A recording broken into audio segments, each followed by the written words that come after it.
The night was silent until the sharp clang of metal split the air. My ranch gate rattled like a warning bell. She was back.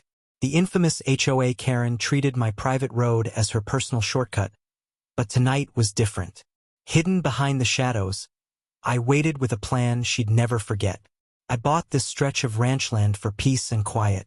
Rolling fields, a gravel driveway, and an old oak tree were all I needed after years of city noise.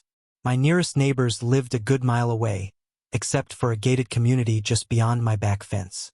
Their perfectly trimmed lawns and strict homeowners association rules never concerned me, until one resident decided my property was her personal convenience. Karen was the name everyone whispered with equal parts fear and irritation.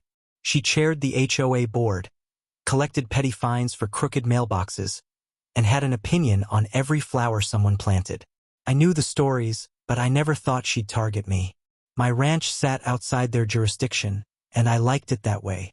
That changed the day I found my gate swinging open, tire tracks cutting through my driveway.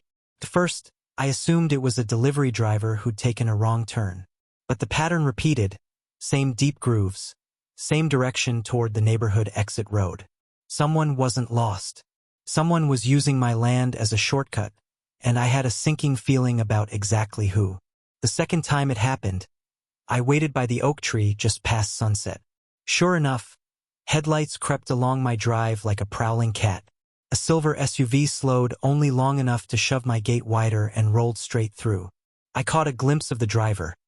Sharp bob haircut, sunglasses despite the evening light, and a scowl that could cut steel. Karen. I waved my arms, shouting that this was private property. She didn't even brake. Dust from my gravel road coated my shirt while her taillights disappeared into the dark. The next morning I found the gate hinge bent and a trail of cigarette butts tossed along the path. I posted a fresh private property sign and added a simple chain across the gate. 2 days later the chain was cut, the sign tossed into the grass. I called the county sheriff, but they said unless I caught her in the act with proof, it was a civil matter. I tried approaching the HOA, but their polite smiles hardened when I mentioned Karen's name.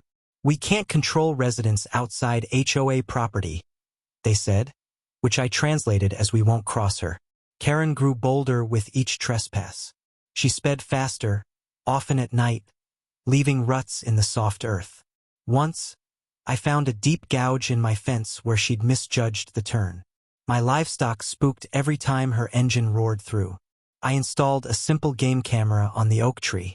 The next morning the camera was gone, only the strap dangling like a warning. I replaced it with a second, hidden higher, and finally captured her license plate in perfect clarity. I mailed her a certified letter demanding she stop trespassing. It came back unopened with return to sender scrawled across the envelope. Neighbors began whispering. Someone said Karen believed my driveway shaved 5 minutes off her commute. Someone else hinted she liked proving no one could tell her what to do. Either way, she seemed unstoppable. When a storm knocked the gate half off its hinge, she blasted through before I could repair it, splashing mud across my porch steps. That night, staring at the broken gate and the empty road, I realized polite warnings and phone calls weren't enough. If the law wouldn't protect my property, I'd have to protect it myself. Legally, cleverly, and in a way she'd never forget. I spent the next week designing a plan that was equal parts legal and humiliating. First, I rebuilt the gate with reinforced steel posts sunk deep into concrete. No quick shove would swing this one open. I added a heavy-duty automatic latch that clicked shut like a bank vault. Then came the harmless surprise. I rigged motion-activated sprinklers along the inside of the driveway, industrial farm-grade ones used for cooling cattle. When triggered, they unleashed a high-pressure spray that could drench a car in seconds. For proof, I installed 3 covert cameras. One under the oak, one hidden in a fence post, and one on the mailbox. Each streamed directly to my phone. Finally, I placed reflective spikes, rubber-tipped and legal, just past the gate. They wouldn't puncture tires, but they'd make a racket if driven over, scaring any driver into thinking twice. Friends thought I was overreacting. She'll just find another way, they warned. Maybe, but this plan wasn't about revenge. It was about boundaries. Karen had ignored every polite request. Now she'd meet something she couldn't ignore. The night of the trap smelled of rain and anticipation. I sat in my truck, lights off, phone streaming the camera feeds.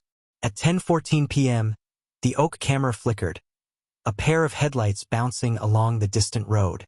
Karen's silver SUV glided toward the gate. Without slowing, she pressed the front bumper against it, expecting her usual easy entry. But the reinforced gate didn't budge.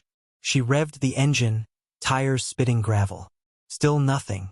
Frustration flared in her high beams as she threw the vehicle into reverse. That's when the motion sensors clicked. A jet of icy water exploded from the sprinklers, drenching the SUV in an instant. Through the night air, I heard her shout, a mix of rage and disbelief. She lurched forward, only to hear the rattle of the reflective spikes. The sound was louder than it was dangerous, but her panicked brake lights flared red like a warning beacon. She tried one more time, honking furiously, but the gate held. Finally, she whipped the SUV around and sped off, water streaming from every surface. My phone buzzed with perfect footage. License plate, clear face, full trespass on record. This time, there'd be no denying it. The next morning, I delivered the video to the sheriff's office. With undeniable evidence, they issued a citation for trespassing and property damage. The fine was steep, and the warning even steeper. Word spread fast. By afternoon, HOA board members, those same polite neighbors who once shrugged, were suddenly eager to distance themselves from Karen's personal choices.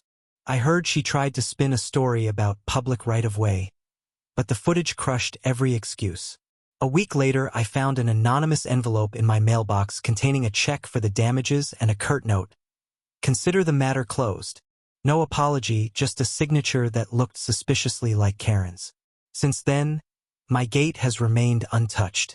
The neighborhood rumor mill claims she avoids my side of town entirely. Fine by me. Owning land means protecting it, not with anger but with resolve. I never wanted conflict. I wanted peace.